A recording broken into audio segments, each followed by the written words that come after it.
Bonjour la famille, bienvenue sur Histoire avec Madésie. S'il vous plaît, abonnez-vous et laissez-nous un j'aime, cela compte énormément pour nous. Partagez également cette vidéo avec vos amis et vos proches, et activez les notifications de publication, afin de ne pas manquer nos futures vidéos. Merci de le faire. Installez-vous confortablement et détendez-vous pendant que nous plongeons dans l'histoire. Shalom Okri était assise au bord de son matelas grinçant, regardant fixement le lampadaire vacillant à l'extérieur de la petite fenêtre de sa chambre. L'appartement était étrangement silencieux, à l'exception du bourdonnement lointain de la circulation et des doux ronflements de sa fille de 5 ans, Karen, dans la chambre voisine. Son corps était endolori par un double service au restaurant, ses mains sentant encore légèrement l'huile de friture et le savon à vaisselle. Elle les passa sur son visage, soupirant en traçant les rides qui se formaient sous ses yeux. Le sommeil aurait dû venir facilement ce soir-là, mais ce ne fut pas le cas. Il ne l'avait pas été depuis des mois. Elle regarda le côté gauche du lit, nu, intact, froid. Parfois, elle imaginait quelqu'un allongé là, quelqu'un qui lui murmurerait « Tu en as assez fait pour aujourd'hui, laisse-moi prendre soin de toi ». Mais cette personne ne venait jamais, seul le silence venait. Dans l'immobilité, Shalom enfila un vieux pull sur ses épaules et se dirigea vers la porte de Karen. Elle la poussa doucement, regardant sa fille câliner un lapin en peluche usée, un bras jeté sur le lit. Karen marmonna quelque chose dans son sommeil, ce qui fit naître un faible sourire sur les lèvres de Shalom. Cet enfant était son monde, son ancre dans une vie qui semblait souvent à la dérive. Mais même les ancres devenaient parfois lourdes. Shalom murmura « J'essaie, bébé. J'essaie vraiment », avant de refermer la porte. Elle retourna dans sa chambre, s'enfonça dans son lit et fixa le plafond, laissant la solitude s'installer sur elle comme une seconde couverture. Ce n'était pas la vie dont elle avait rêvé. Elle avait autrefois voulu être peintre, voyager, tomber amoureuse, mais maintenant son monde était réduit à des avis de loyer, des tabliers graisseux et le souhait que quelqu'un remarque à quel point elle était fatiguée. Demain serait un autre jour au même rythme, le même vide, et la même douleur inexprimée qui remplissait l'espace à côté d'elle chaque nuit. La lumière du matin se glissa dans la cuisine exiguë alors que Shalom se tenait pieds nus sur le linoléum fissuré, tenant un avis de coupure dans ses mains tremblantes.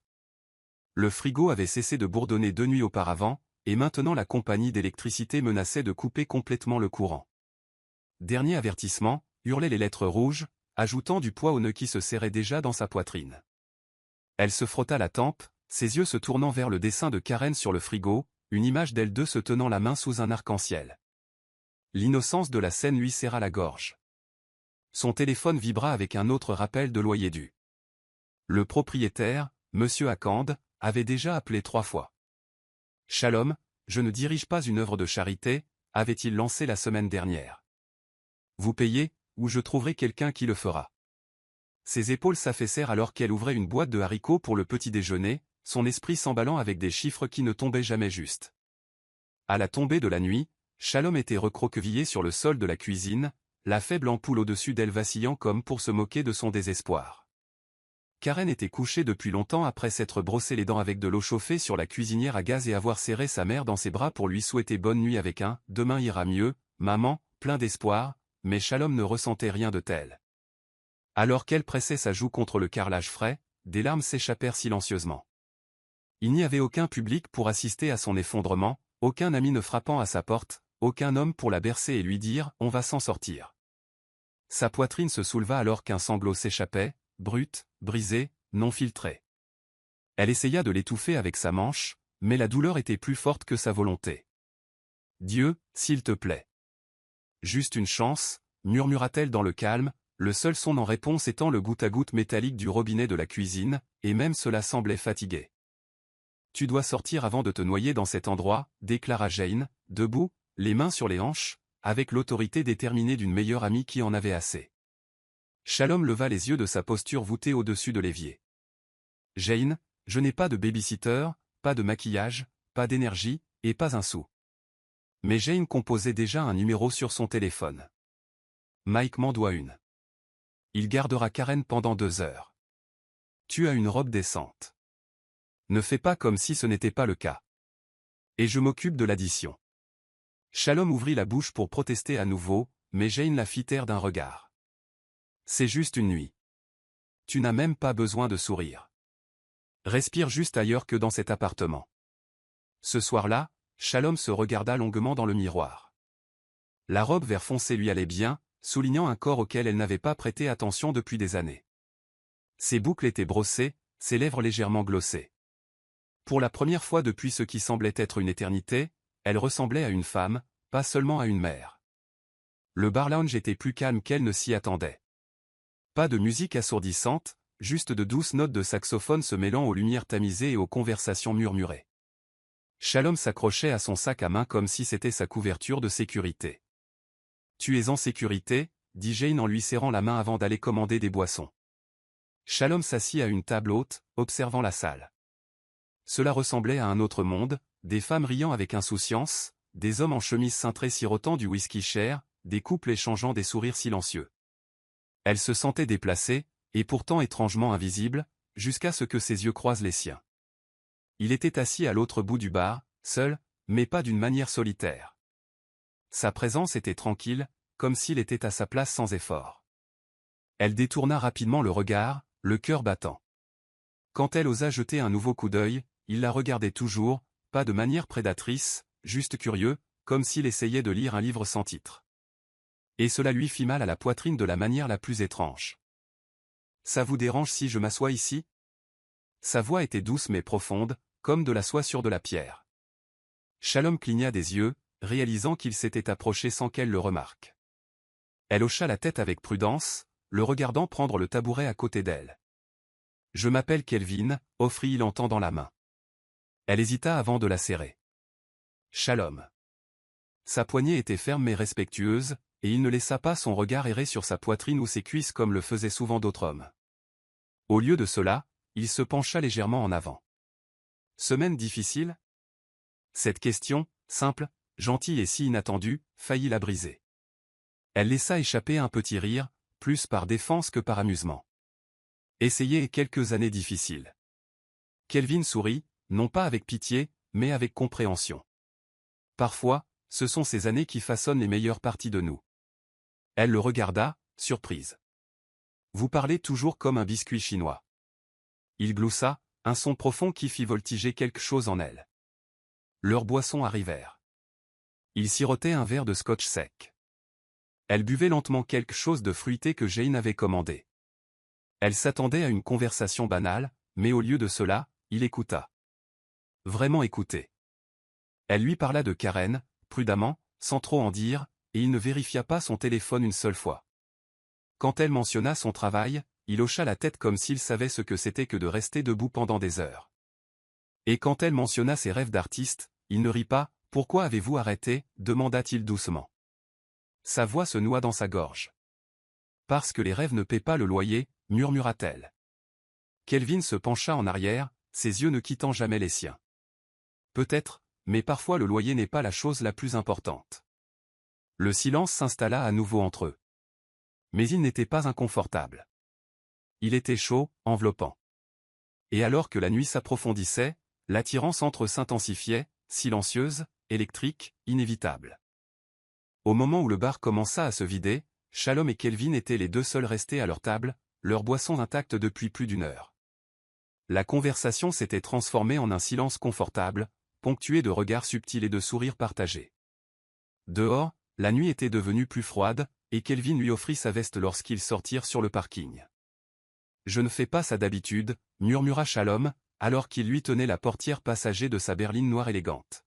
« Moi non plus », répondit Kelvin, ses yeux empreints d'une sincérité qui fit battre son cœur. Le trajet fut silencieux. Une tension flottait dans l'air, non pas forcée ou précipitée, mais vibrant d'une attraction naturelle à laquelle aucun ne voulait résister. Lorsqu'ils atteignirent sa suite d'hôtel, il marqua une pause à la porte. « Tu peux encore dire non » dit-il doucement. Shalom le fixa un instant avant de répondre.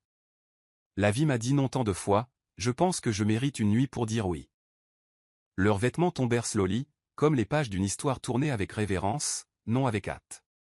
Il n'y avait rien de frénétique dans la façon dont il la touchait, seulement de la patience, un désir silencieux de lui donner le sentiment d'exister. Son corps, qui s'était habitué à la fonction plutôt qu'au sentiment, se réveilla sous ses mains. Quand il murmura son nom, cela ne sonnait pas comme un simple nom, cela sonnait comme une prière. Shalom se mit à pleurer après, des larmes qu'elle ne comprenait pas tout à fait. Ça va, demanda Kelvin, les essuyant du dos de la main. Elle hocha la tête, pressant son front contre sa poitrine. J'avais juste oublié ce qu'était la tendresse. Ils restèrent enlacés sous les draps pendant un moment. Il ne lui demanda rien de plus, pas même des promesses, et quand elle finit par s'endormir, son bras resta protecteur autour d'elle. Mais à l'aube, lorsque la douce lumière orange se glissa par la fenêtre, le lit à côté d'elle était vide. Pas de mots, pas de numéro, juste la plus faible trace de son eau de Cologne sur l'oreiller. Le son strident des dessins animés de Karen hurlant dans le salon tira Shalom de ses pensées alors qu'elle versait un bol de céréales, laissant tomber mécaniquement cuillère après cuillère dans le bol. Cela faisait 2 jours depuis cette nuit avec Kelvin. Elle n'en avait pas parlé à Jane, n'en avait pas parlé à voix haute, non pas parce qu'elle avait honte, mais parce que cela ressemblait à un rêve, trop délicat pour survivre à la réalité. Ce matin-là, elle resta sous la douche plus longtemps que nécessaire, essayant d'effacer le souvenir de son contact, mais il s'accrochait à sa peau comme une chaleur qu'elle ne pouvait chasser.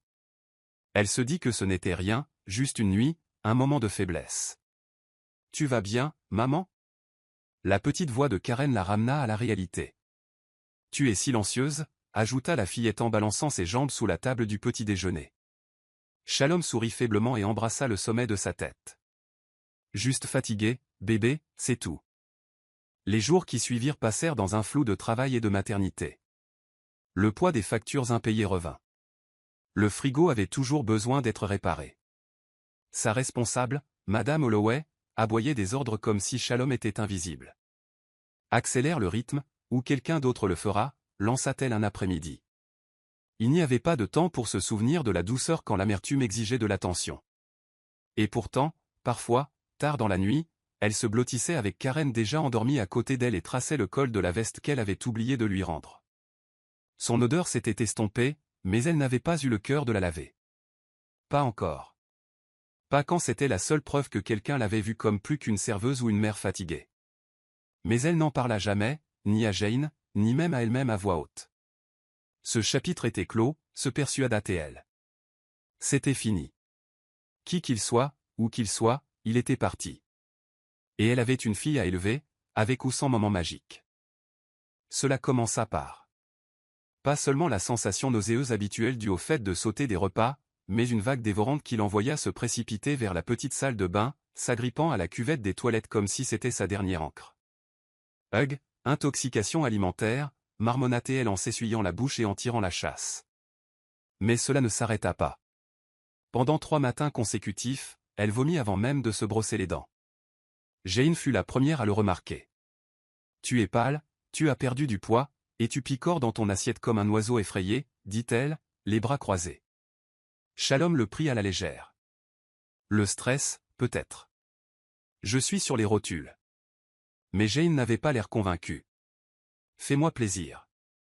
Fais un test. » Shalom résista, trouvant des excuses, jusqu'au 4e matin où elle faillit s'effondrer en versant le jus de Karen. Elle se tint devant le miroir de la salle de bain ce soir-là, le test de grossesse en plastique bon marché tremblant dans sa main.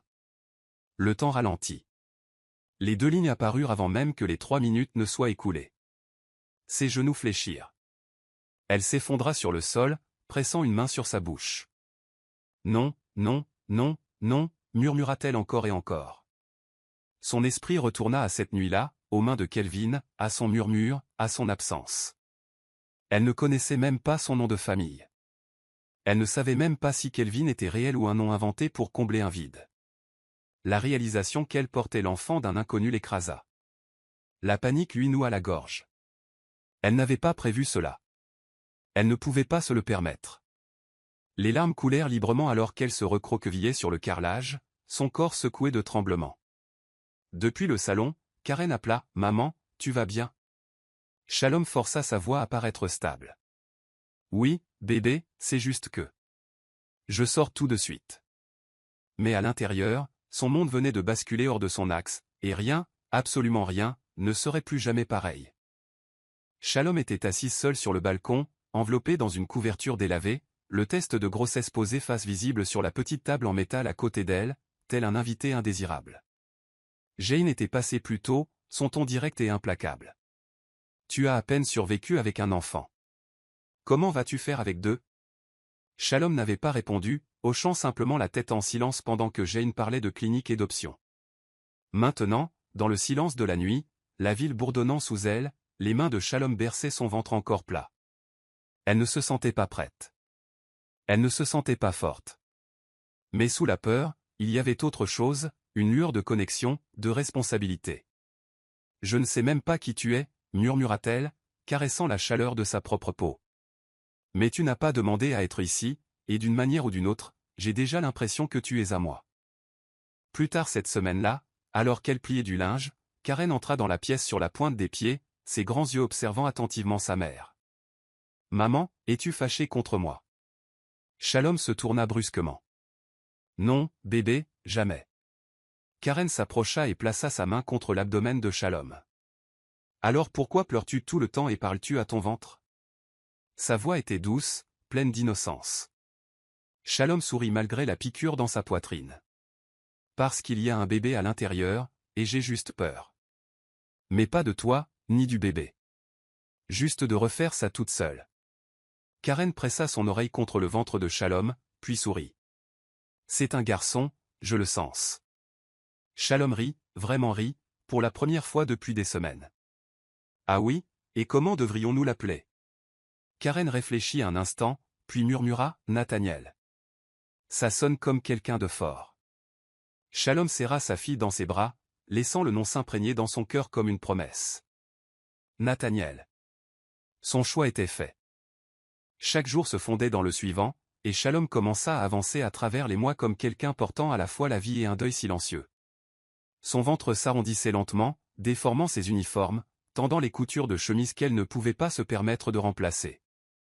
Elle travailla debout aussi longtemps qu'elle le put, ne disant jamais un mot à son employeur au sujet de la grossesse. « C'est juste des ballonnements », marmonnait-elle aux collègues qui lui lançaient des regards interrogateurs. Elle détestait mentir, mais la vérité semblait dangereuse, comme si elle pouvait être utilisée contre elle. Jane essayait d'aider, déposant des provisions parfois, lui glissant des vitamines prénatales, mais leur conversation était devenue brève. « Tu es trop fière », avait dit Jane une fois, frustrée. « Tu n'as pas à tout faire toute seule. » Mais Shalom offrit seulement un petit smile. « La fierté est la seule chose qui me reste et que personne ne m'a prise. » Les nuits étaient les pires. Karen s'était adaptée facilement, se blottissant souvent contre le ventre grandissant de Shalom et chuchotant des secrets à son frère à naître, mais Shalom restait éveillé pendant des heures après, traçant des cercles sur sa peau, se demandant quel genre d'homme Nathaniel deviendrait sans père. Demanderait-il après l'homme du bar? Serait-elle jamais capable de dire la vérité? Saurait-elle même la vérité elle-même? Elle avait essayé de trouver Kelvin, avait posé des questions au salon, avait même cherché son nom en ligne, mais cela n'avait mené à rien. Pas de nom de famille, pas de réseaux sociaux, juste le fantôme d'une nuit qui ne la lâchait pas. Certains jours, elle se persuadait qu'elle allait bien. D'autres jours, l'isolement pesait si lourdement qu'elle ne pouvait même pas pleurer. Elle parlait souvent au bébé, murmurant « Tiens bon pour moi, d'accord? J'ai peur, mais je suis toujours là. Je ne t'abandonnerai pas », les jours s'écoulaient, mais la vie, d'une manière ou d'une autre, continuait de grandir en elle. Les cris de Shalom fendirent la nuit comme le tonnerre. C'était plus tôt que prévu, cette semaine plus tôt, et Karen avait couru à la porte du voisin, pleurant « Maman a besoin d'aide ».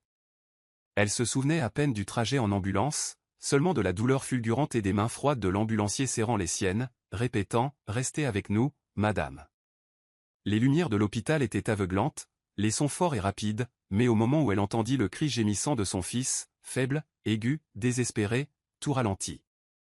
Son souffle se coupa. La pièce devint silencieuse alors qu'il le plaçait sur sa poitrine, si petit, si chaud. Il cligna des yeux vers elle avec des yeux bien trop sages pour un nouveau-né. Nathaniel, suffoqua-t-elle, la voix brisée. Bienvenue dans la folie, petit. Des larmes coulaient librement sur son visage, non seulement à cause de la douleur, mais à cause de l'amour écrasant, terrifiant, époustouflant. Les médecins parlaient de complications et de couveuses, mais tout ce sur quoi Shalom pouvait se concentrer était la douce montée et descente de la poitrine de son fils. Karen entra dans la pièce plus tard, tenant un bouquet de fleurs sauvages qu'elle avait cueillies dans le jardin de l'hôpital. « Il est minuscule », murmura-t-elle avec admiration, rampant à côté de sa mère, mais il a l'air courageux. Shalom embrassa ses deux enfants, son cœur endolori à la fois de peur et de plénitude. Cette nuit-là, Elle tint Nathaniel contre sa poitrine et le berça lentement, fredonnant une berceuse dont elle se souvenait à peine de sa propre enfance. Pour la première fois depuis des mois, elle ne pensa pas aux factures ou à la solitude. Elle pensait seulement au miracle dans ses bras et à la question sans réponse qui persistait comme une ombre au bord de sa joie. Qui était Kelvin, et saurait-il un jour qu'il avait un fils? C'était le genre de soirée qui rendait Shalom anxieuse, calme, trop calme. Karen aidait Nathaniel à ramper sur le sol, son rire aigu résonnant contre les murs écaillés. Le riz sur le feu venait de commencer à brûler lorsque la sonnette retentit. Shalom fronça les sourcils, s'essuyant les mains sur son tablier. Il n'attendait personne. Elle regarda à travers le Judas et se figea. Un SUV noir tournait au ralenti au bord du trottoir, et debout à la porte se trouvait un homme de grande taille drapé de robe bordeaux profonde bordée d'or. Sa posture était royale, mais ce qui la déstabilisait le plus, c'étaient ses yeux, familiers, perçants, et douloureusement inoubliables. Elle hésita avant de déverrouiller la porte. Karen courut devant et l'ouvrit avec une curiosité innocente. « Salut, qui es-tu » L'homme s'accroupit légèrement à la hauteur de Karen et sourit doucement. « Je m'appelle Kelvin, dit-il doucement, déplaçant son regard vers le haut pour rencontrer l'expression stupéfaite de Shalom. Je crois que nous nous sommes déjà rencontrés. Le cœur de Shalom cogna contre ses côtes. Elle attrapa les épaules de Karen et la tira doucement derrière elle. « Qu'est-ce que c'est » demanda-t-elle, la voix vive, les mains tremblantes. Kelvin se redressa de toute sa hauteur et jeta un coup d'œil vers le petit appartement derrière elle. « Je ne suis pas ici pour causer des problèmes, dit-il, mais j'ai besoin de vous parler. C'est à propos de votre fils. » Son sang se glaça. « Qu'avez-vous dit » Kelvin hocha la tête une fois, solennel. « Nathaniel. Je sais qu'il est de moi. Je suis venu réclamer ce que j'ai abandonné. » Le riz brûlait. L'air s'épaississait. Shalom ne bougeait pas. Pendant un moment, tout ce qu'elle pouvait faire était de fixer l'homme qui avait disparu sans laisser de traces, se tenant maintenant sur le pas de sa porte, habillé comme un roi, parlant en énigme qui faisait menacer ses genoux de lâcher. Elle lui claqua la porte au nez, ou du moins elle essaya, mais la main de Kelvin la maintint fermement, son expression illisible. « S'il vous plaît, dit-il, non pas avec l'arrogance d'un roi, mais avec l'humilité d'un homme essayant de réparer ce qu'il avait cassé. Donnez-moi 5 minutes, c'est tout ce que je demande. » Shalom regarda Nathaniel sur le sol, puis de nouveau Kelvin. Contre chaque instinct hurlant en elle, elle s'écarta. Il entra avec une grâce mesurée, l'odeur de quelque chose d'étranger et de chair le suivant. « Vous avez bien fait, dit-il, les yeux tombant sur Nathaniel, qui babillait et applaudissait en réponse à l'attention. Il est magnifique. Shalom croisa fermement les bras. Commencez à parler maintenant. Kelvin hocha la tête et prit une inspiration. Mon nom est Kelvin Obedel. Je suis le roi souverain d'Oma, un royaume caché du monde par choix. J'ai quitté mon titre il y a des mois pour trouver quelque chose que le palais ne pouvait pas offrir, quelqu'un qui me verrait comme un homme, pas comme une couronne. Shalom cligna des yeux, stupéfaite. Alors, vous avez joué à un jeu? Vous avez fait la tournée des bars pour trouver une mère? Sa voix monta à chaque mot. Kelvin tressaillit mais ne recula pas, ce n'était pas un jeu, c'était une mission, une tradition. Mes ancêtres croyaient que le prochain héritier devait naître de l'humilité, pas de la politique. Je voulais trouver quelqu'un qui n'était pas gâté par le statut, quelqu'un dont l'amour façonnerait le prochain dirigeant avec gentillesse. Elle ricana. Alors, vous avez couché avec moi, disparu, puis vous êtes revenu parce que quoi? Votre test a fonctionné. Kelvin s'approcha, la voix basse. Vous avez réussi le test au moment où vous m'avez regardé et n'avez pas demandé ce que je possédais. Vous avez vu l'homme, pas la monarchie. Les poings de Shalom se serrèrent. J'ai vu quelqu'un qui a écouté pendant une nuit. Maintenant, il pense qu'il a le droit de réclamer mon fils. Nathaniel éternua bruyamment et gloussa.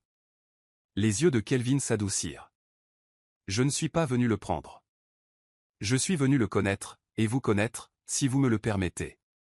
Vous devez partir, dit Shalom, sa voix dangereusement calme. Maintenant. Kelvin ne bougea pas, je comprends votre colère. Non, lança-t-elle, le coupant. Vous ne comprenez pas. Vous avez disparu, m'avez laissé porter un bébé sans même un au revoir. J'ai vécu l'enfer seul. Pendant que vous jouiez à vos jeux royaux, je cherchais comment payer des couches. Sa voix se brisa, mais le feu dans ses yeux ne faiblit pas.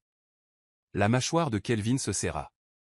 Je n'ai jamais cessé de penser à cette nuit-là, mais j'avais des responsabilités que je ne pouvais pas expliquer alors. Shalom se dirigea vers la porte et l'ouvrit brusquement.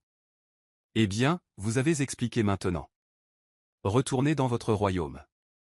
Dites à votre palais que votre mission a échoué. Je n'ai pas besoin d'un roi. J'avais besoin d'un homme qui reste. Il se dirigea vers la porte, s'arrêtant juste avant de franchir le seuil. De sa poche, il sortit une carte noire élégante et la posa doucement sur la table d'appoint. Je serai en ville encore 2 jours. Si vous voulez la vérité, pas le conte de fées ou la colère, appelez-moi. Puis il regarda à nouveau Nathaniel, quelque chose de tendre brillant dans ses yeux. Il mérite de savoir d'où il vient, et vous aussi. Puis, sans un mot de plus, il sortit. La porte se referma derrière lui. Shalom resta figé pendant plusieurs secondes avant que ses genoux ne cèdent. Elle s'effondra sur le sol, sa poitrine se soulevant et s'abaissant rapidement. Karen jeta un coup d'œil depuis sa chambre, les yeux écarquillés. C'était le papa de Nathaniel, murmura-t-elle. Shalom ne pouvait pas parler. Elle fixait juste la carte noire sur la table comme si elle pouvait exploser. Tout ce qu'elle avait enfoui revenait à la surface en griffant, et maintenant elle n'avait aucune idée de quoi en faire. Bien après que l'appartement soit tombé dans le silence et que les enfants se soient endormis, Shalom s'assit sur le canapé avec son ordinateur portable ouvert et la carte noire à côté d'elle, comme si elle détenait un secret trop dangereux pour être ignoré. Le nom Kelvin Obedel résonnait dans sa tête. Avec des doigts hésitants, elle le tapa dans la barre de recherche, s'attendant à moitié à ce que rien n'apparaisse. Mais ce fut le cas. Des dizaines d'articles, de gros titres étrangers et de photographies granuleuses apparurent, des photos du même homme qu'il avait autrefois tenu dans ses bras, maintenant vêtu de robe royale aux côtés de dignitaires et de dirigeants étrangers. Kelvin Obedel, roi d'Oma, le plus jeune souverain de l'histoire du continent, dévoué à préserver la tradition tout en modernisant les alliances du royaume. Le cœur de Shalom battait à tout rompre. Elle fit défiler davantage jusqu'à ce qu'elle trouve un portrait de cérémonie, lui dans une robe brodée d'or, une couronne reposant dans ses mains, pas sur sa tête. Et pourtant, ses yeux étaient les mêmes, calmes, stables, illisibles. Elle ferma brusquement l'ordinateur portable, sa respiration superficielle. Non, marmonna-t-elle, ce n'est pas réel, ça ne peut pas l'être. Mais les preuves lui sautaient au visage. Kelvin n'avait pas menti, et cette vérité la terrifiait plus que n'importe quelle tromperie n'aurait pu le faire. L'homme qu'elle pensait n'être qu'un étranger errant avait du pouvoir, de l'influence, une nation entière observant ses moindres mouvements, et pourtant il l'avait choisi, même si c'était sous le voile du secret. Elle se leva et fit les 100 pas dans la pièce, le sol grinçant sous ses pieds. Sa vie s'était construite sur la survie, sur de petites certitudes. Et maintenant, cette révélation menaçait de tout faire voler en éclats. Elle jeta un coup d'œil vers la chambre des enfants et murmura dans le calme, « Et si je suis complètement dépassé ?» Le silence ne répondit pas, mais son cœur battant la chamade le fit. Car peu importe à quel point elle voulait prétendre que tout cela n'avait pas d'importance, elle savait que la vérité avait déjà tout changé. L'après-midi suivant, alors qu'elle pliait de vieux vêtements de bébé et organisait les affaires de Nathaniel pour les donner, Shalom tomba sur un sac à langer qu'elle n'avait pas touché depuis des mois. Il avait été fait à la hâte lors de leur voyage précipité à l'hôpital, et était resté oublié au fond du placard. Elle l'ouvrit distraitement, des couches de rechange, une tétine, des lingettes pour bébé, puis sa main frôla quelque chose de froid. Au fond, enveloppée dans une couverture de bébé douce, se trouvait une bague chevalière en or. Son souffle se coupa alors qu'elle la sortait à la lumière. Le symbole était indubitable, un lion sculpté entouré de feuilles de laurier, le même blason qu'elle avait vu en ligne la nuit précédente. Ses genoux faiblirent, et elle tomba sur le sol, regardant la bague avec incrédulité. Il avait laissé un morceau de lui-même. Pas métaphoriquement, littéralement. « Oh mon Dieu !» murmura-t-elle en la serrant fort. Ce n'était pas seulement une nuit. C'était marqué, intentionnel. Elle serra sa poitrine, sentant la pièce basculer alors que ses pensées s'emballaient. La bague était trop lourde, trop réelle. Elle pesait plus que de l'or, elle portait la vérité qu'elle avait essayé de nier. Kelvin ne l'avait pas seulement trouvée, il l'avait choisie. Avait planté cette bague, laissé une trace. Et maintenant, elle se tenait au milieu d'une histoire bien plus grande que tout ce à quoi elle s'était préparée. Une vague de nausée la frappa, pas à cause de la grossesse cette fois, mais de la réalisation que chaque étape avait été soigneusement observée. Elle tituba jusqu'à l'évier, s'aspergeant le visage d'eau froide, essayant de calmer son esprit tourbillonnant. Karen jeta un coup d'œil dans la cuisine, tenant Nathaniel, qui gazouillait joyeusement. « Maman, ça va ?» Shalom regarda ses enfants, son monde, et força un sourire tremblant. « Je vais bien, ma chérie. J'ai juste trouvé quelque chose pour lequel je n'étais pas prête. » Mais à l'intérieur, une tempête avait commencé, et elle savait qu'elle ne pouvait plus y échapper. Elle composa le numéro sur la carte. Ses mains tremblaient si fort qu'elle faillit laisser tomber le téléphone. Shalom. La voix de Kelvin était douce, comme s'il n'avait pas cessé de penser à elle. Je n'étais pas sûr que tu appellerais. Sa voix était stable, malgré sa nervosité. J'ai besoin de réponses, mais pas ici, pas avec mes enfants autour. Il répondit sans hésitation. J'enverrai une voiture, dîner, ce soir. Le SUV noir revint des heures plus tard, et cette fois, elle n'hésita pas. Elle portait une robe bleu marine, simple mais digne. Pas de maquillage, pas de spectacle, juste elle-même. Le chauffeur la conduisit à une suite privée dans un hôtel de luxe, où Kelvin attendait dans une agbada traditionnelle impeccable, brodée du même insigne de lion qu'elle avait vu sur la bague. Il se leva quand elle entra, ses yeux ne quittant jamais les siens. « Merci d'être venu, dit-il calmement.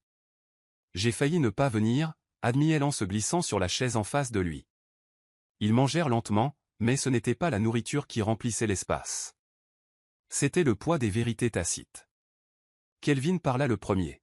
« Je ne te testais pas, Shalom. Je cherchais quelqu'un de vrai. Quelqu'un qui pourrait aimer un enfant non pas né de l'ambition, mais de l'accident. Quelqu'un dont la force venait de la vie, pas de la politique. » Elle le regarda, sceptique mais curieuse. « Et si j'avais dit non cette nuit-là? Auriez-vous continué à chercher ?» Il hocha la tête. « Oui, mais je ne voulais pas la perfection. Je voulais de l'humanité, tu m'as donné les deux. » Sa fourchette trembla légèrement. « Vous n'aviez pas le droit de partir comme ça. » Il baissa le regard. « Je sais, et je suis désolé. » Ils restèrent assis en silence, les émotions montant comme une inondation. Puis il ajouta doucement, « Je n'ai jamais cessé de penser à toi, ou de m'interroger sur l'enfant. Quand j'ai appris qu'il s'appelait Nathaniel, j'ai su. » Shalom ne parla pas. Son cœur était un champ de bataille d'espoir, de fureur, et de quelque chose qu'elle n'osait pas nommer. Pas encore. Le lendemain matin, Shalom se tenait dans la salle stérile d'une clinique privée, le silence plus fort que le tic-tac de l'horloge au mur. Kelvin avait tout arrangé avec quelques appels téléphoniques discrets, pas de presse, pas de garde, juste un médecin discret et une enveloppe scellée attendant d'être remplie. Nathaniel se tortillait dans ses bras, ignorant la tension qui s'étirait entre les adultes. Il ne sentira pas grand-chose, la rassura le médecin en préparant une petite aiguille. Shalom serra son fils contre elle, murmurant, « Juste une petite piqûre, mon amour. Maman est juste là. » Kelvin se tenait à distance, regardant, les mains jointes derrière le dos. Lorsque l'échantillon fut prélevé et que le médecin sortit, Shalom se tourna enfin vers lui. Si cela revient positif, elle marqua une pause, le souffle court, « Qu'est-ce que cela fait de moi dans votre monde ?» Sa réponse vint rapidement, « Tout, si tu l'acceptes. » 3 jours passèrent comme de la mélasse, entraînant Shalom entre le doute et la peur.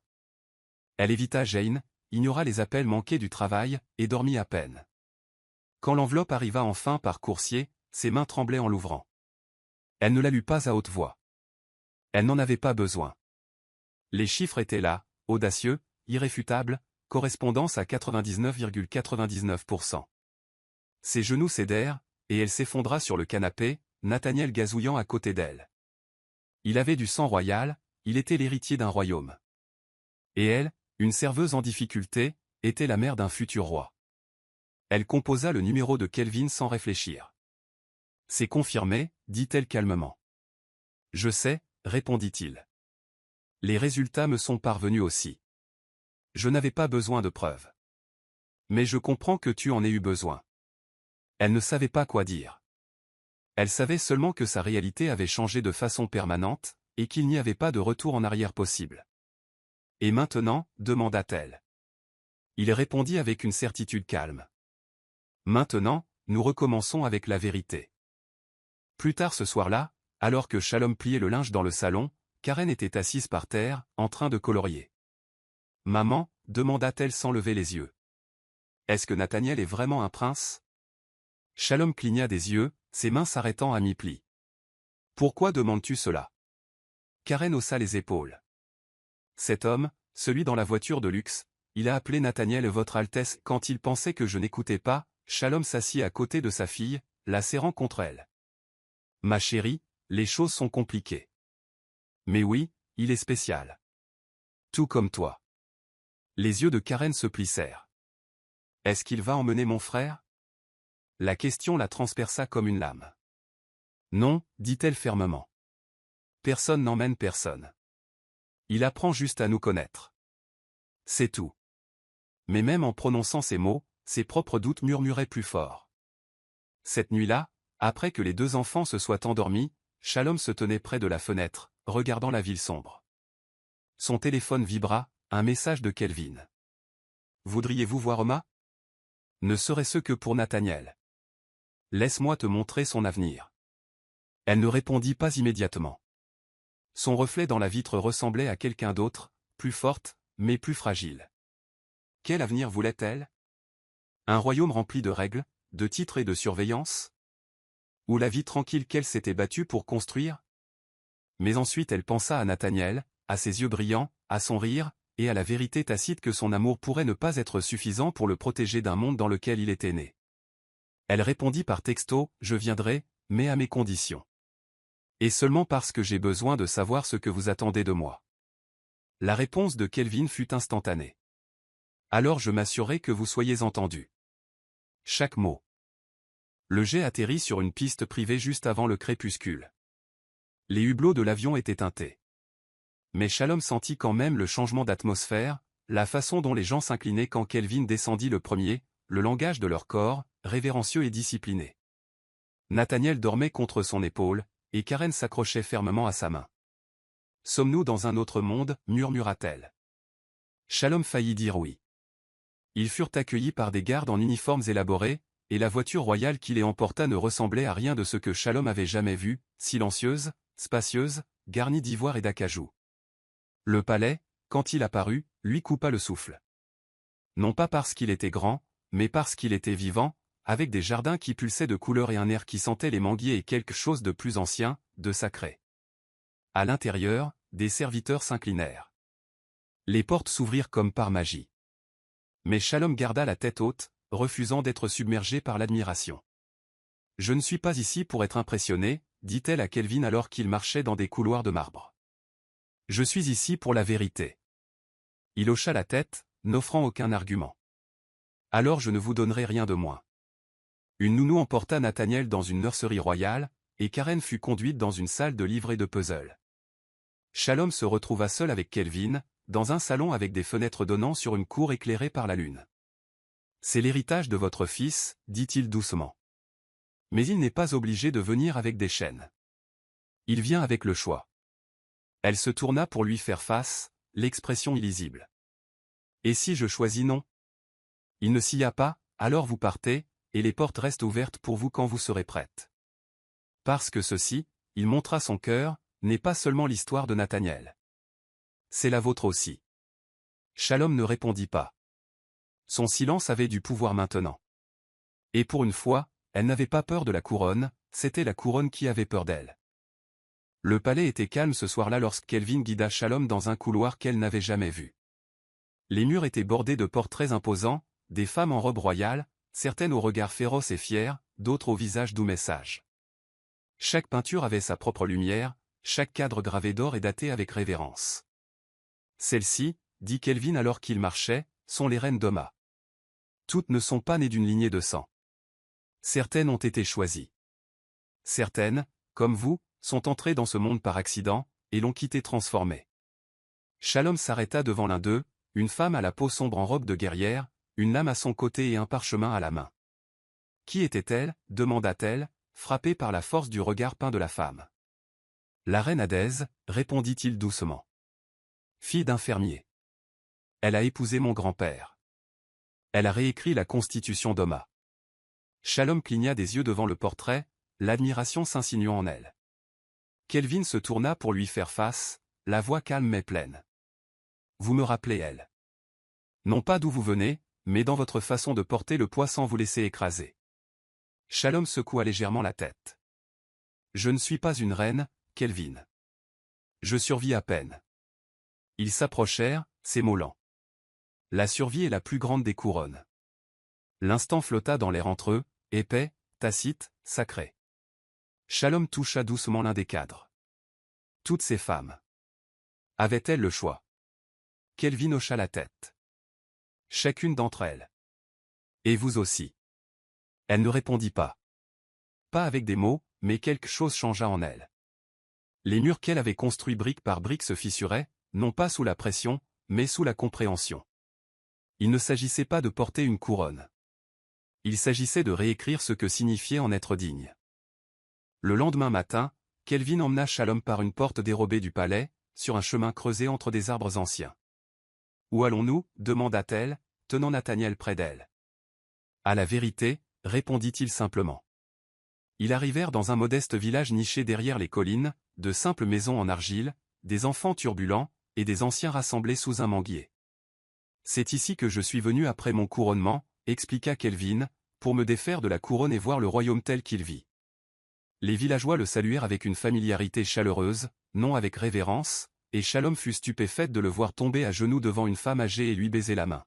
« Elle m'a appris à lire » murmura-t-il. « Bien avant que je sois quelqu'un d'important. » Shalom regarda Nathaniel attraper le jouet d'un enfant, et les enfants locaux l'accueillirent comme l'un des leurs. Il n'y avait pas de trône ici, pas d'or. Juste de la connexion. Plus tard, alors qu'ils étaient assis sous le même manguier à siroter de l'eau dans des gourdes sculptées, Kelvin se tourna vers elle. « Je ne vous ai jamais dit toute la vérité, dit-il. Cette nuit où nous nous sommes rencontrés, ce n'était pas un hasard. J'étais dans votre ville sur ordre de rencontrer quelqu'un. Mais quand je vous ai vu, seul, riant de quelque chose de triste, j'ai tout changé. » Le cœur de Shalom battait à tout rompre. « Vous deviez rencontrer quelqu'un d'autre » Il hocha la tête. « Oui, la fille d'un diplomate. Mais je vous ai vu. Comment vous parliez avec le barman, comment vous avez offert votre dernier billet en pourboire, comment vous écoutiez quand personne d'autre ne le faisait. C'était ça le test, pas le charme, pas la beauté. La gentillesse, l'humanité. Je vous ai choisi bien avant que vous ne me choisissiez. » Elle resta assise dans un silence stupéfait. « Alors. J'ai réussi. » Il hocha à nouveau la tête. « Et Nathaniel ? » Il n'était pas un accident. Il était la façon dont le destin confirmait ce que je ne pouvais pas nier. Les yeux de Shalom se remplirent de larmes. Non pas de manipulation, mais d'une vérité trop crue pour être détournée. Cette nuit-là, le palais scintillait sous un dé d'étoiles, mais le monde de Shalom devint froid. Elle avait demandé à Kelvin l'honnêteté, et maintenant il la lui offrait à mains ouvertes. « Il y a plus, dit-il calmement. Avant que nous nous rencontrions, mon conseil m'a chargé de trouver quelqu'un d'apte à être la mère du prochain héritier. J'ai accepté. Mais je ne m'attendais pas à ce que cela arrive si vite. Je n'avais pas l'intention de... » Il s'interrompit, regardant la couleur quitter son visage. « Vous aviez prévu de mettre quelqu'un enceinte, dit-elle, la voix tremblante. Vous êtes sorti chercher, et j'étais juste pratique. » La mâchoire de Kelvin se serra. « Ce n'était pas comme ça. »« Mais ça l'était, » lança-t-elle. « Vous aviez un objectif. Et j'étais un chapitre de votre mission royale. » Elle se leva, la poitrine haletante. « Vous m'avez séduite dans un but, et je pensais que c'était le destin. » Kelvin fit un mouvement pour l'attraper, mais elle s'écarta. « Ne me touchez pas. J'ai porté ce bébé seul. J'ai failli mourir en le mettant au monde. Et vous accomplissiez une prophétie ?» Sa voix se brisa. « Vous n'avez pas le droit de romantiser ce qui était de la manipulation. » Il recula, la culpabilité lourde dans sa posture. « Je sais que je vous ai manqué, mais je n'ai pas manqué de vous aimer. » Cela la fit rire amèrement. « Vous ne me connaissez pas, Kelvin. Vous connaissez mon histoire. Et ce n'est pas la même chose. » Sans un mot de plus, elle sortit de la pièce, dépassant les portraits et les serviteurs, à travers les grandes salles qui avaient autrefois suscité l'admiration. Maintenant, elle ressemblait à des murs se refermant. Nathaniel dormait profondément dans la nurserie, ignorant la tempête à l'extérieur. Shalom ne le réveilla pas. Elle avait besoin d'air. Elle avait besoin d'espace. Plus que tout, elle avait besoin de se souvenir qui elle était avant qu'un roi n'entre dans sa vie et ne la couronne de confusion. Le palais était immobile cette nuit-là, mais Kelvin ne trouvait pas la paix. Il se tenait seul dans la chapelle royale, les mains jointes, la tête baissée sous le poids de choix qu'il ne pouvait défaire. La pièce, éclairée uniquement par des bougies, projetait des ombres sur les vitraux, des images de dirigeants qui portaient des couronnes avec fierté, mais aucun qui ne semblait hanté comme lui. « Tu as tout gâché », se murmura-t-il, sa voix se brisant dans le silence. Tu avais son cœur, et tu as laissé le devoir passer avant la vérité. Il tomba à genoux, les poings frappant le sol de marbre avec une fureur qui le surprit lui-même. Son esprit retourna à son expression, la trahison enveloppée de douleur. Cette image brûlait plus que n'importe quel échec royal n'aurait pu le faire. Il avait perdu Shalom non pas à cause de qui il était, mais à cause de la façon dont il l'avait caché. Plus tard, son conseiller, Yotin, le trouva affalé dans le couloir devant la nurserie de Nathaniel, sa couronne jetée à côté de lui. « Votre Majesté, dit Yotin prudemment, nous pouvons trouver un autre moyen. La lignée n'est pas obligée de passer par elle si elle refuse. » Kelvin leva les yeux, injecté de sang et lourd. « Ce garçon est à moi, pas seulement par le sang mais par l'âme. » Et elle, sa voix vacilla, elle n'était pas un moyen d'arriver à une fin. Elle est devenue la raison pour laquelle j'ai commencé à me soucier de la fin. Yotin baissa les yeux, hésitant. Alors pourquoi ne pas la poursuivre? Kelvin laissa échapper un souffle comme s'il avait été en cage pendant des jours. Parce qu'elle ne me fait pas confiance, et l'amour sans confiance n'est que du bruit. Il tourna la tête vers la porte de la nurserie et murmura, mais j'écrirai. Je lui dois au moins ça, la vérité, avec mes propres mots. De retour chez elle, Shalom se déplaçait dans son appartement comme un fantôme. Le palais l'avait ramenée avec grâce, mais elle n'avait pas dit un mot pendant le vol. Jane se présenta le lendemain avec un sac de courses dans une main et un froncement de sourcils sur le visage. « On dirait que tu n'as pas mangé depuis 2 jours, marmonna-t-elle en posant les choses. Shalom resta assise sur le canapé. « Je vais bien. » Jane haussa un sourcil. « Oh non, ne me sors pas le refrain de l'âme brisée. Dis-moi ce qui s'est passé. » Shalom parla enfin, sa voix creuse. Il a menti, non seulement sur qui il était mais pourquoi il m'a trouvé. Jane écouta tranquillement pendant que Shalom détaillait tout. Le test, la prophétie, le plan pour avoir un enfant. Donc tu étais une mission, dit Jane sans embâge, croisant les bras. Mais est-ce que ça les restait? Shalom leva les yeux, surprise. Que veux-tu dire? Jane s'assit en face d'elle. Ma fille, je t'ai vu survivre à tout. Menace d'expulsion, nuits instantanées, chagrin d'amour. Mais dès que quelque chose de réel t'effraie, tu fuis. Shalom tressaillit. Il m'a utilisé, Jane. Jane hocha la tête. Oui, mais il est resté. Et puis il t'a montré son monde. Et puis tu l'as vu pleurer pour toi dans le couloir, comme un homme qui venait de perdre tout ce qui comptait. Le souffle de Shalom se coupa. Tu l'as vu? Jane hocha la tête. J'étais là, il ne le savait pas. Mais j'ai vu. Et si tu penses que tout cela n'était qu'une comédie, alors peut-être que tu n'es pas aussi prête pour l'amour que tu le penses. Shalom resta assise dans un silence stupéfait. Jane se pencha en avant. Il ne s'agit pas d'être une reine, Shalom. Il s'agit de choisir de ne pas laisser la peur définir ta fin. Tu n'es plus seulement une mère maintenant. Tu es une femme avec du pouvoir. Commence à agir comme telle. Cela commença par une toux, innocente, sèche, et facile à ignorer. Mais à la tombée de la nuit, le petit corps de Nathaniel brûlait de fièvre. Ses pleurs étaient faibles, sa respiration superficielle. La panique s'empara de Shalom alors qu'elle faisait les 100 pas dans le salon avec lui dans ses bras, murmurant des prières désespérées. « Allez, bébé, pas maintenant. Reste avec moi, supplia-t-elle en le berçant. Karen rôdait à proximité, les yeux écarquillés de peur.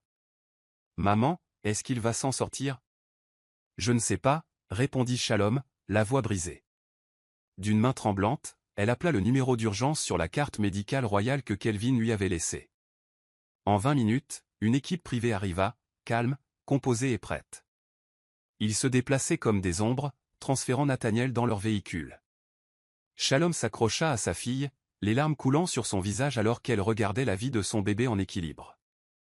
À la clinique privée, Shalom était assise à côté du berceau de Nathaniel, ses doigts entrelacés avec sa petite main alors que les machines émettaient des bips à un rythme trop mécanique pour être réconfortant. Le médecin entra après ce qui sembla être des heures. « Il est stable, dit-il doucement, mais c'est une infection virale. Il aura besoin de repos et d'une surveillance constante. » Le soulagement et l'angoisse se heurtèrent en elle. Elle s'effondra en sanglots qu'elle ne pouvait réprimer. « Je croyais que j'allais le perdre, murmura-t-elle. Le médecin hocha légèrement la tête. « Il est fort, tout comme sa mère. » Quand il partit, Shalom se pencha près de Nathaniel, écartant les cheveux de son front humide. « Je me fiche des palais. Je me fiche des couronnes. Je veux juste que tu sois en bonne santé et en sécurité. » Elle ne remarqua pas l'infirmière s'éloigner discrètement pour passer un appel. 1 heure plus tard, Kelvin arriva à la clinique, sans garde, sans titre, juste un père se précipitant vers son fils.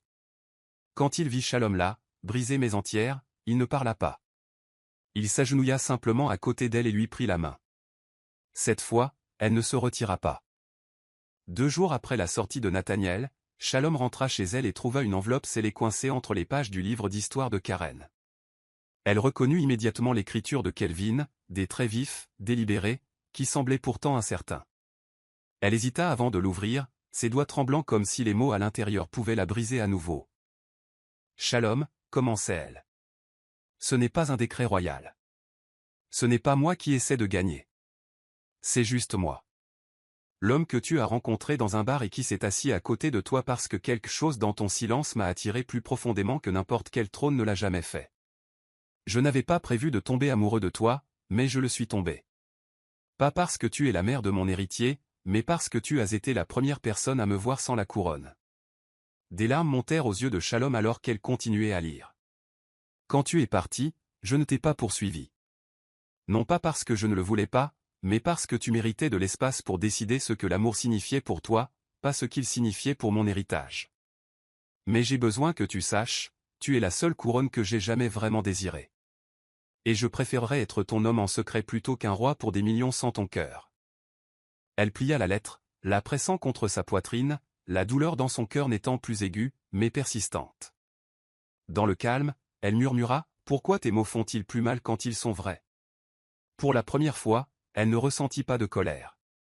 Elle se sentit vue. Le vol de retour vers Oma fut différent cette fois. Il n'y avait pas de confusion, pas de peur de l'inconnu, seulement de la résolution. Shalom regardait par le hublot du jet avec Nathaniel endormi dans ses bras, et Karen blottie à côté d'elle, feuilletant des livres d'images sur la royauté africaine. Elle n'avait pas dit à Kelvin qu'elle venait. Il ne s'agissait pas de grandes retrouvailles. Il s'agissait de reprendre le contrôle, de choisir d'entrer dans le feu, de ne pas y être entraîné. Les portes du palais s'ouvrirent en grand à son arrivée. Pas de fanfare, pas de caméra, juste un ancien attendant pour l'accueillir d'un simple hochement de tête et d'un murmure, « Bon retour, reine ou non ?» Kelvin était dans la cour quand elle sortit de la voiture. Son visage vacilla d'incrédulité, puis s'adoucit en quelque chose proche de l'admiration. « Tu es venu, souffla-t-il. » Shalom rencontra son regard. « Pas pour toi, pour moi, pour Nathaniel. Pour l'histoire que j'ai besoin de finir, pas celle que tu as commencée. » Il s'approcha mais ne la toucha pas, « Alors laisse-moi te montrer comment elle se termine, » dit-il. Elle esquissa un lent sourire. « Non, réécrivons d'abord le milieu. » Et juste comme ça, les murs entre eux ne s'effondrèrent pas. Ils fondirent, centimètre par centimètre, jusqu'à ce que tout ce qui restait soit la possibilité. Les jours passèrent, et le palais bourdonnait d'une tension tranquille. Les rumeurs de la femme de l'Ouest, qui était revenue avec le prince héritier, suscitaient des chuchotements. Mais Shalom les ignorait.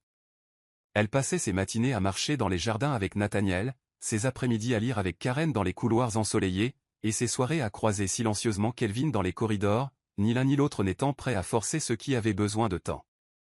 Un soir, alors que le soleil se couchait derrière les montagnes, Kelvin l'invita sur le toit du palais. « Pas de titre, pas de garde, » dit-il, attendant pieds nus, vêtu de simple blanc. « Juste nous. » Shalom se tenait à côté de lui, le vent dans ses cheveux, le cœur battant alors qu'il tombait à genoux, non pas avec une boîte en velours ou une bague en or, mais avec rien dans ses mains. Cette fois, je n'ai rien à offrir que la vérité, dit-il, la voix épaisse. Pas de trône, pas de promesse de pouvoir. Juste l'homme qui t'a tenu la main cette nuit-là, quand le monde a disparu pour nous deux. Me laisseras-tu rentrer à la maison, auprès de toi, où que tu sois? Shalom cligna des yeux, stupéfaite par la crudité de la chose. Elle s'agenouilla aussi, face à lui. Je n'ai pas besoin d'un roi, murmura-t-elle. J'ai besoin de l'homme qui a écrit cette lettre. Et à cet instant, sous le ciel pâlissant, ils n'étaient pas des monarques ou des légendes. Ils n'étaient que deux personnes brisées choisissant l'amour malgré tout. Le soleil du matin se leva sur le palais comme de l'or déversé du ciel. Oma était en fête, non pas pour un mariage, mais pour une reconnaissance attendue depuis longtemps. Des trompettes résonnaient au loin. Des danseurs tourbillonnaient sur les terres du palais. Et les villageois se rassemblaient aux portes, curieux et impatients. Shalom se tenait dans sa chambre devant un miroir, vêtu non pas d'une tenue royale traditionnelle, mais d'une robe tissée à la main d'un indigo profond et de bronze, fabriquée par les mêmes femmes du village qu'elle avait rencontrées sous les manguiers. Ses cheveux étaient tressés en une couronne de boucles, ornée de minuscules perles dorées. Elle se tourna vers Karen, qui était assise à proximité dans une robe assortie, et demanda doucement « Est-ce que j'ai l'air d'appartenir ici ?» Karen sourit largement. « Non, maman. Tu as l'air d'être née pour ça. » Kelvin attendait en haut des marches royales, non pas avec sa couronne, mais avec une écharpe de cérémonie portée par les rois d'Oma lorsqu'ils choisissaient de marcher à côté de quelqu'un, pas au-dessus. Alors que Shalom s'approchait, les anciens levèrent un bâton de bois sculpté, symbolisant l'unité, et le placèrent entre eux. Il n'y eut pas de vœux, pas d'alliance, seulement un échange de regards et un accord silencieux. Nous faisons cela ensemble. Nathaniel, vêtu d'une petite robe brodée, fut soulevé dans les airs par le grand prêtre royal et proclamé « Fils de l'héritage, gardien de l'équilibre ». La foule éclata en acclamations, les tambours résonnèrent, et des pétales pluvièrent d'en haut comme des bénédictions des ancêtres. Shalom ne salua pas. Elle ne s'inclina pas. Elle se tourna simplement vers le peuple, souleva Nathaniel dans ses bras, et murmura « Nous sommes à la maison maintenant. » Non pas à cause d'un titre, mais à cause de chaque épreuve qu'il avait fallu pour se tenir là. Des semaines plus tard, le palais s'était calmé, mais l'objectif de Shalom n'avait fait que se renforcer. Elle était assise sous l'ancien figuier où les reines passées avaient autrefois médité, esquissant des plans dans un livre relié en cuir que lui avaient offert les anciens du village. « Que construis-tu maintenant » demanda Kelvin en s'approchant doucement. Elle leva les yeux avec un sourire en coin. Pas un monument. Une école. Pour les filles d'Oma à qui on a dit qu'elles étaient seulement destinées à servir, pas à diriger. Il s'agenouilla à côté d'elle. Tu as toujours été une bâtisseuse. Tu ne savais juste pas que tes mains pouvaient façonner des nations. Elle appuya sa tête contre son épaule. Je ne veux pas d'un trône. Je veux une voix, et une plume, et un endroit où mes enfants peuvent grandir en sachant qu'ils sont plus que des lignées de sang. Kelvin hocha la tête. Alors c'est ce que nous leur donnerons. Ensemble. Ce soir-là, alors que le soleil se couchait, Shalom se tenait sur le balcon du palais, regardant Karen apprendre à Nathaniel à compter en utilisant de petits cailloux du jardin. Le ciel brûlait d'orange, et les rires flottaient dans l'air comme de la musique. Elle ferma les yeux, inspirant profondément. Pour la première fois depuis des années, son cœur ne souffrait pas. Il fredonnait. Elle pensa à toutes les nuits où elle avait pleuré seule dans le noir, à tous les jours où elle avait douté de sa valeur, et réalisa maintenant qu'il l'avait conduite ici. Non pas pour être couronnée, mais pour choisir ce que signifiait sa couronne. Elle n'était pas faite d'or ou héritée par mariage. Elle était construite à partir de la lutte, adoucie par l'amour, et portée non pas sur sa tête, mais dans sa démarche. Et alors qu'elle se retournait vers le palais, elle se murmura avec un sourire, « Cette fois, je me suis donné la couronne. » Voici le verset biblique pour l'histoire. De la poussière il retire le pauvre, du fumier il relève l'indigent, pour les faire asseoir avec les grands. Et il leur donne en partage un trône de gloire. 1 Samuel 2 verset 8. Ce verset reflète le parcours de Shalom, d'une mère célibataire en difficulté à une femme qui, par la grâce, la force et l'humilité, s'élève à une place d'honneur non pas à cause du statut, mais à cause de son objectif.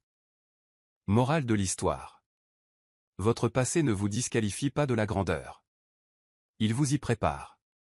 Cette histoire nous rappelle que la force se forge dans des batailles silencieuses, que l'amour se prouve par l'humilité, et que la vraie royauté ne réside pas dans les couronnes, mais dans le caractère. Peu importe à quel point votre début peut sembler brisé, vous êtes toujours digne d'une fin puissante et pleine de sens, surtout lorsque vous vous choisissez vous-même. C'est la fin de l'histoire. Qu'avez-vous appris de cette histoire? Déposez vos réflexions dans la section des commentaires. Laissez un j'aime, et n'oubliez pas de vous abonner et d'activer la notification de publication afin d'être averti lorsque nous publierons nos prochaines vidéos. Partagez également cette vidéo avec quelqu'un qui pourrait être intéressé. Merci beaucoup d'avoir regardé.